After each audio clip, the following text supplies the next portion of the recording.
So side control is one of the basic positions in jiu-jitsu, okay? It's not a great position for the person on the bottom.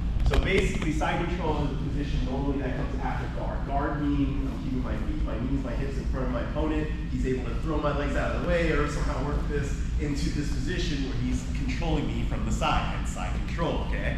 So from this position, he's got one arm under my head, one arm under my armpit, generally, okay? From here, he's got me under good control. Great position, not great for me. I need to get out of this quickly. So one of the best ways for me to get out, or not get out, but the best way for me to keep safe, at least for the time being, is to get my frames in. But I have to be really careful with my frames, guys, right? Even if you're up your belts, I still see this crap where you bring your hand out and you're gonna get caught in a submission, okay? So let's assume we're in our worst position. We should never be in this position. You made a catastrophic mistake to have your arms out, right? So first, I always like to get this frame in. It's the easiest because all I have to do is turn away and sneak it in right there. So what I want is this elbow against his hip. I want to keep his hip as far away from me as possible. This is an excellent frame. I don't want to use my hand because if he puts all his weight on this, I can't get my arm out of the way. It's going to break my wrist. So I use my elbow. This hand, like I said earlier, if I swing this on the outside, he's going to catch it and break my arm just like that. So the best way to get this into a frame is to do like a quick bump and turn inward like this. Bump in and sneak to the other side like this. I want this hand with like my forearm, the blade of my hand, even this little nub on my wrist against his neck. And I want to grab fabric because I don't want him to push this arm across. If he manages to push this arm across, I am in so much deep crap right here, you know?